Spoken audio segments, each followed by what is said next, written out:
तो दादा ही थे।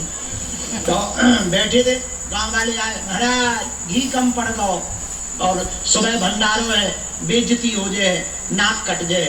तो तुरंत बोले चिंता मत करो, बगल में जो नदी बह रही उसमें से जाओ, पानी निकाल के ले आओ, कढ़ाई में डाल दो, रात भर चलेगी।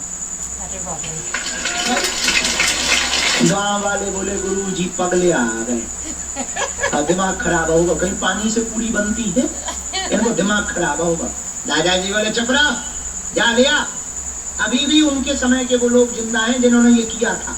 अपने हाथ से प्लास्टिक के टीन के डब्बा में पानी भर भर लाए, बोले सुनो गिनती करके लाना, 22 टीन पानी भर के लाए, कढ़ाई में डाली, 2 दिन तक पूरी बनती रही, घी खत्म नहीं हुआ है। ऐसे महापुरुष, ऐसे सिद्ध महापुरुष, उनके पास हनुमान जी की बहुत सिद्धियां थी। हम तो कुछ नहीं जानते, हमारे दादाजी तो, अब विचार करो जिसका चेला इतना खतरनाक हो, उसका गुरु कितना खतरनाक नहीं होता। जो प्रोडक्ट ऐसा है तो कंपनी कैसी होगी।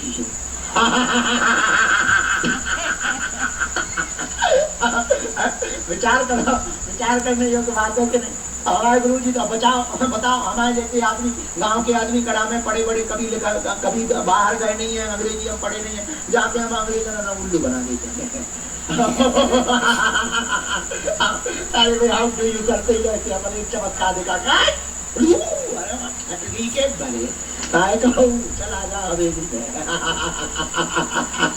बताओ ऐसे हनुमान जी की सामर्थ्यता क्या है, कलयुग में देखना है तो प्रत्यक्ष रूप में बागेश्वर धाम पे आके देखो। यहाँ साधन कम है, लेकिन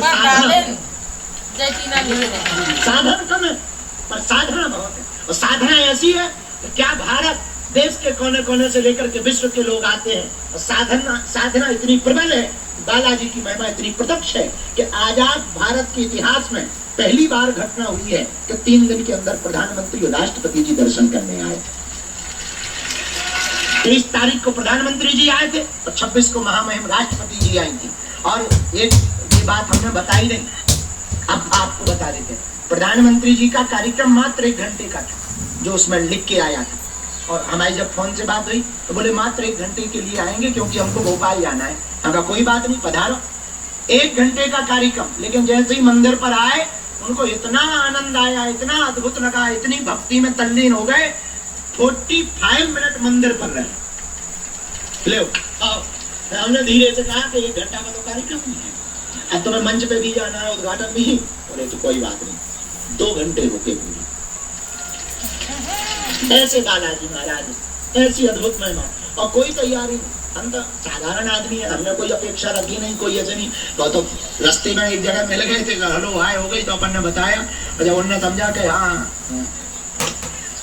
जय बजरंगबली की है बस। तो बालाजी की ये हमारी महिमा नहीं है, हम अपनी नहीं बता, किसकी महिमा है ये हम आपको बताना ये चाह रहे हैं। ये धाम की ही ऐसी महिमा है, ये हमारी नहीं, धाम की ही ऐसी महिमा है। आप विचार करो, बड़ा गांव है, ना कोई आगे पीछे हमारे, ना कोई व्यवस्था है, ना कोई।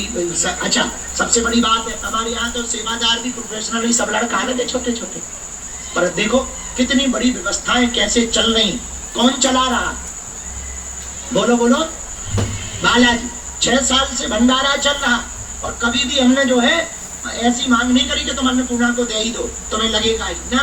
कथा से जो हमें मिल जाता है, भगवान खर्चा चला देते हैं, कोई भगत चढ़ा जाते हैं, कई बार दान पेटी में आ जाता है, कई बार ऑफिस में कार्यालय में रसीद कटने में। और आज तक 6 साल में भगवान की ऐसी कृपा, रोज 10-10, 5-5 हजार लोग भंडारा पा रहे, पता नहीं कहाँ से चल रहा है पर भंडारा चल रहा है। एक बेटी के विवाह में आदमी को दिमाग खराब हो जाए। इधर तो देखो हर साल 200 बेटियों उनकी शादी, और पिछली बार तो एक 50 साल वो उम्र हो गई थी एक व्यक्ति की, उसके 50 साल में लड़का होगा, 50 साल में लड़का होगा। तो एक बैग भर के रुपया लेके आया, बोले गुरु हमने अपन ने रुपया लो, कोई इनकम टैक्स में फंसे, कोई जीएसटी में फंसे, कौन गिनती करे, रुपया बहुत खराब होते, दिमाग खराब कर देता है। अभी कल के दिन रुपया आ गया, बुद्धि खराब हो गई तो उल्टे सीधे रास्ते में पड़ जाएंगे। हम कहा भैया हमें रुपया नहीं चाहिए, एक काम कर, सबके लिए 1-1 मोटरसाइकिल दे दे, बेटियों के लिए, सब बेटियों के लिए बढ़िया मोटरसाइकिल आ गई। उसके पहले एक और चेला हमने पकड़ लो तो उन्हें फ्रिज दे दे, ऐसी कृपा, प्रत्यक्ष कृपा किसकी है? बोलो बोलो बोलो। कहूं 52 साल में लड़का हो थे और 52 साल में लड़का हो गए, बताओ लो। ऐसे बजरंग बली है। तो ये हमारी महिमा नहीं है, किसकी महिमा है? इसलिए तुम लोग हमारे पिंड छोड़ो, हमारे चक्कर छोड़ो, आओ तो वेलकम, नहीं आओ तो वेलकम। किनके चरण पकड़ो? कली काल के देवता और देवता चित्रधरी हनुमत से, और कलयुग के राजा तो हनुमान जी है। बाल समय रवि भक्ष लियो तब तीनों लोक भयो, अंधियारो ताई सो त्रास भयो जग को, यह संकट का सो जात न टारो, देवन आन करी विनती तब छान दियो, रवि कष्ट निवारो, को नहीं जानत है जग में कपि संकट मोचन नाम तिहारो। है हनुमान जी तो संकट मोचन है, संकट को मिटाने वाले, इसलिए संकट कटे। इन्हें हॉल में बैठा लो, ये मरीज है, बीमार है, तो ही तो कह रहे ओ बेटा हॉल में बैठा दो। हाँ हॉल में बैठा देगा, हम जब दरबार लगा लेंगे तब मिल लेंगे। यहाँ धूप में मत बैठा रहो, उन्हें चलने में भी दिक्कत है, नीचे बैठ भी नहीं पाते, अंदर बैठा है। तो ऐसे वीर बजरंग बली श्री हनुमान जी महाराज है। और हमें कोई शक्ति दिखाई थोड़ी देती है, ना ना ना ना, अंदर हमको जो है अनुभव कराते हैं, और वो कृपा। हमारा मानना है वर्तमान में आज से 10 साल पहले हिंदू चर्चों में मजारों में जाकर के कन्वर्टेड हो रहा था, उस पर रोकथाम लगाने के लिए ही वीर बजरंग बली का दरबार लगाया जाता है। हमें लगता उन्हीं के मुंह पर तमाचा मारने के लिए बागेश्वर बालाजी का दरबार। अब आज देखो तुम हनीउल्लाह वालों की ठटरी और गठरी दोनों बन रही। आओ आओ आओ, और जो थोड़े मोड़े बचे हैं तो अभी हम भी जिंदा बचे ही हैं। तुम टेंशन ना लो, जब तक हम उनकी ठटरी नहीं जड़ मूल से बांध देंगे तब तक हम जाने वाले नहीं है। अभी फिर से पदयात्रा